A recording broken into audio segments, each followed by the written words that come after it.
Hey, fight fans! It's been about 24 hours and I've had enough time to fully digest Dana White's halftime announcement yesterday. And after all the hysteria and the controversy and some very unhappy people out there, I've got a different take on this that you need to hear about because it paints a different perspective on Ilia Topuria, Arman Tsarukyan, Diego Lopez, and I think you're gonna love it. So stick around with me, buckle up, and let's get going.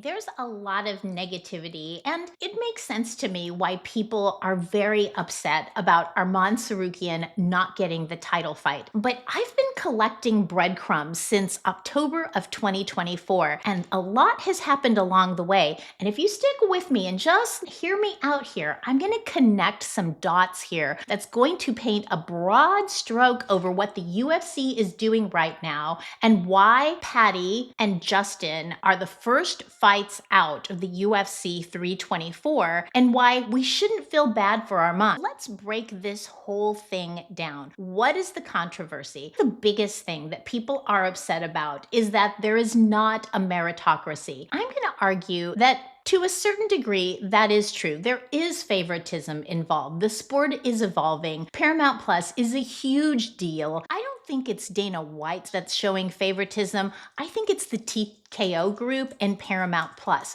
Face it, it's a corporation, and a corporation cares only about making a profit. Let me back up a little bit to this morning. If any of you watched Submission Radio, you would have seen the interview with Joe Lopez, Alexander Volkanovski's coach. He was asked, when did you guys find out about Diego Lopez being the opponent for Alex? And he said, we heard about it shortly after Diego beat John Silva.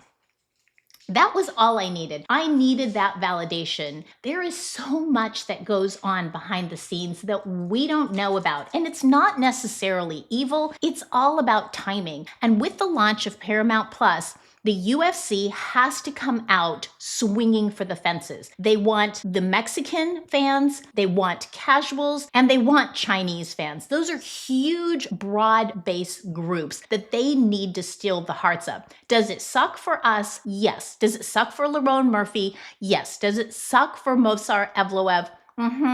But we all know that the sport is evolving, and the thing that gets the most views are knockouts, exciting fighters, and the superstars. And we know that Diego Lopez has the makings of all of that. I don't think it's fair that Evloev and maybe even Aljo, and for sure Lerone Murphy, don't get this next shot. But if you think about it from TKO's perspective and Paramount Plus, they need to draw in a huge fan base. Lerone Murphy and Evloev and Aljo, they're going to get their shot at this. If you think about it, it kind of sucks for Diego Lopez because if he doesn't win, he's not going to have another shot for a while. So he's got to come out big. He's at a disadvantage here. It's kind of like make or break for him. But I digress. Let me back up. My whole premise here was that there's stuff that goes on behind the scenes months in advance before we even are let onto it. And this is where I want to talk about Ilia Topuria. Now, if you've been paying attention for the last at least year, maybe even longer, you know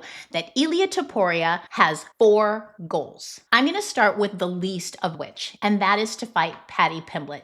The two of them have been beefing basically since Ilia made his entrance into the UFC. It's personal, also a marketer's dream. If you paid attention to Ilia's interview with Joe Rogan back in April, he talked about fighting Paddy Pimblett in Madrid, and that fight would probably draw the biggest crowd ever. We know that this beef is ongoing with them, so that's his 4th goal. The other thing that we know is last October, fresh out of his fight with Max Holloway, and he reiterated it after his fight with Alex Volkanovski, he wants to be the first 3-division champ. The other goal that Ilia has is that he wants to beat Islam Makhachev. He has stated all of these things. They're not a secret, and he has stated them very emphatically. The number one reason that he wants to beat Islam Makhachev is he wants to be known as the number 1 pound for pound fighter of his era. And after that, he's been very clear about this. Once he is done accomplishing all of these things in the UFC, he then wants the big payday. He wants to go fight either Canelo Alvarez or Terrence Crawford.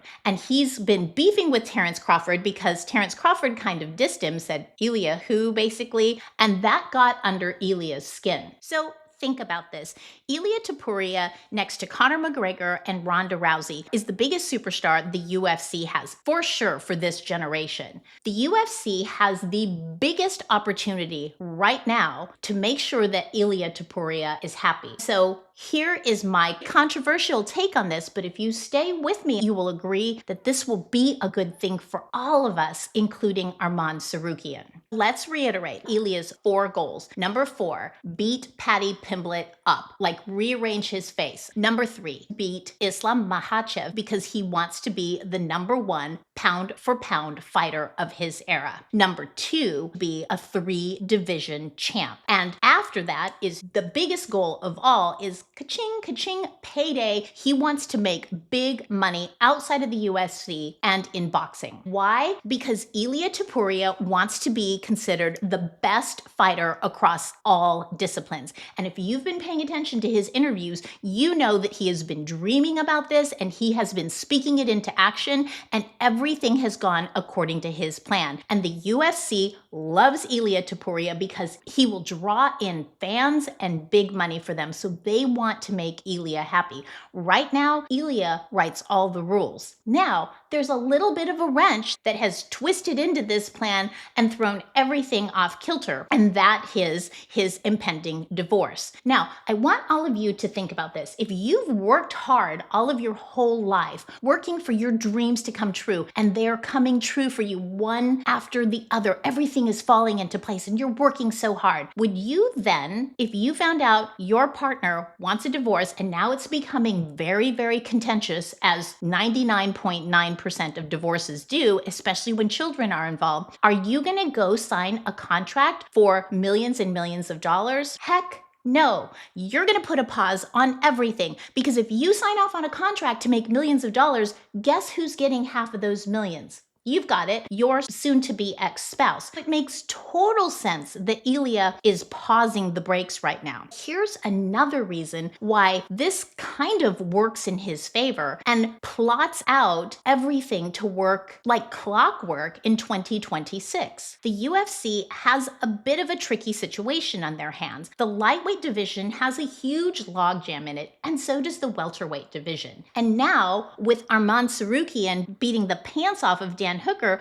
we now have the undisputed, even fans that don't like Arman Tsarukyan believe that he is the number 1 contender for the lightweight division, and he is the rightful heir to get the next championship fight. And then all of a sudden we see this announcement that it's going to be Paddy and Justin in January. Well, remember what I was saying at the beginning. There's a lot that's happening behind the scenes that we never get to hear. Didn't you think it was a little bit odd that Ilia announces that he's taking a pause because of personal decisions, and a few minutes later, Dana White announces 324? That wasn't an accident, guys. This has been in talks for a while now. And the reason they decided to pull the trigger is because the UFC knows that they have to make the fight between Justin Gaethje and Paddy Pimblett. Those are the 2 next guys.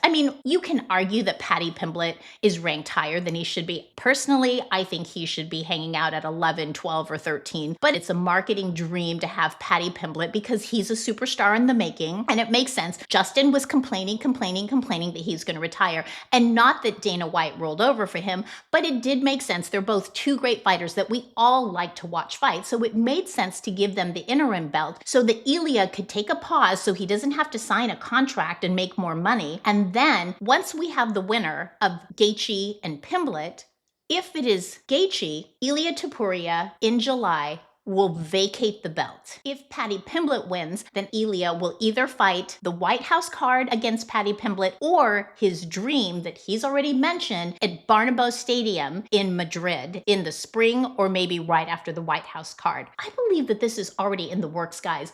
That is one of Ilia's big goals to rearrange Paddy Pimblett's face, and he wants to do it before he vacates the title. But if Gaethje beats Pimblett, all the luster is kind of gone. Ilia doesn't have a beef with Justin, and he doesn't care. He has nothing to prove at that point. He's going to move on to his next goal, and that is to get his third division title and try to beat Islam Makhachev. So here's where it gets super interesting. I don't want to lose you. Play with me on this, because even if I'm just far-fetched thinking right now, it's still a lot of fun to think about. If it's Paddy, he fights Paddy in either Madrid or on the White House. After that, we know there's a logjam in lightweight, there's a logjam in welterweight.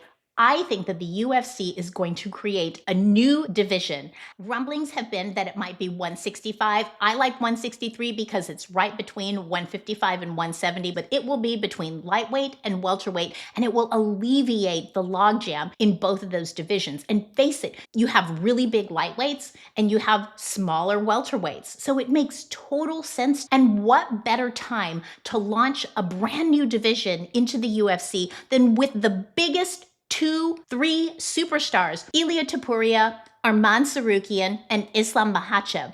I think that we're going to see Arman Tsarukyan fight for the lightweight title after Ilia vacates. And we're going to see Ilia Topuria and Islam Makhachev fight for this new division at 165 or 163. And I think one of those two people are going to be our first ever 3-division champs. So check this out. If you look at Arman Tsarukyan's social media, he's not bemoaning any of this. It's us. It's the hardcore fans that are like, wow, we're all up in arms. Arman just posted one thing that was like, help me explain why, or something like that. Because I believe that they talked to Arman Tsarukyan before they pulled the trigger on all of this and let him know, look, you're gonna have your shot, buddy. But this makes everyone, literally everyone happy, and including you. It should make you happy too. Ilia's gonna get his shot when he comes back after his divorce. It's a good thing that he's not fighting right now. So for anyone that's saying Ilia's ruining the division, think about it. Ask yourself, would you sign a contract for millions of dollars if you had to give half of it away? Heck no, you wouldn't do it.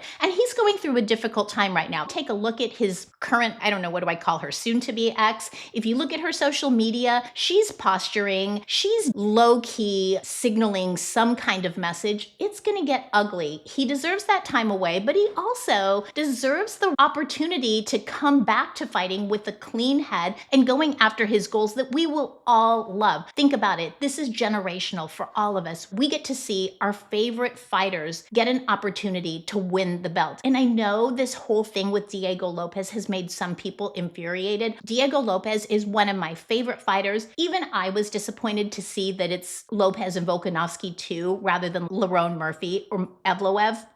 But they're going to get their shot. It's going to happen on a fight night. It's very telling that the way that the sport is evolving is they want finishes. This is no news to us. We've been even seeing this in the judging lately. It's really no surprise. They want fighters to be active and they want finishes. And so fighters are going to have to start changing their style. I'm not saying I agree with this. I prefer a ground game to begin with. I like less concussive damage, but it's just the way that it is. Yeah, it does suck that the meritocracy just kind of doesn't really exist, but in love and war and in corporate America, all is fair. In summary, we're going to see Ilia Topuria fight Paddy Pimblett in either Madrid or on the White House if Paddy beats Justin.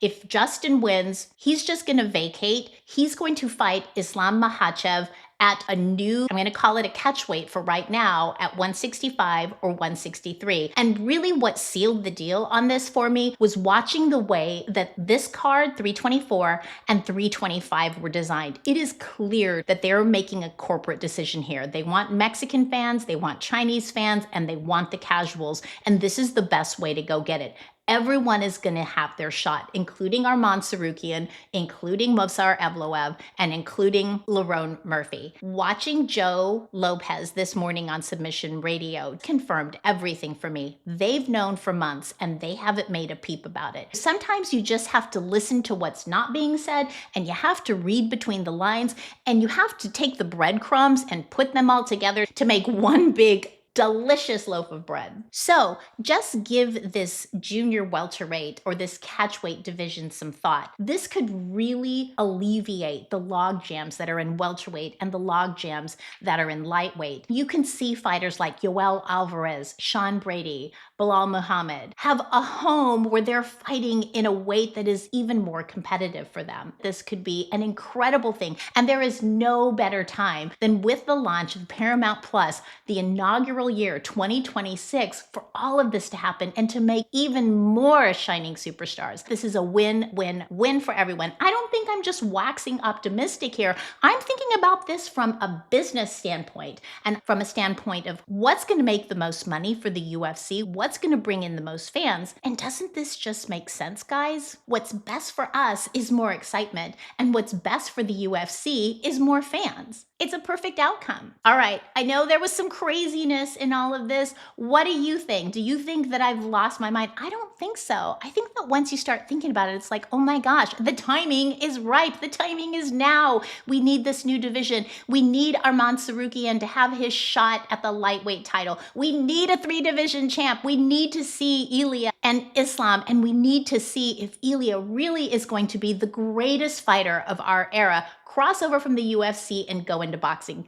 Give me your thoughts. Leave them below. Argue with me. Tell me that I'm lost my mind, or tell me that you agree. I want to hear from you.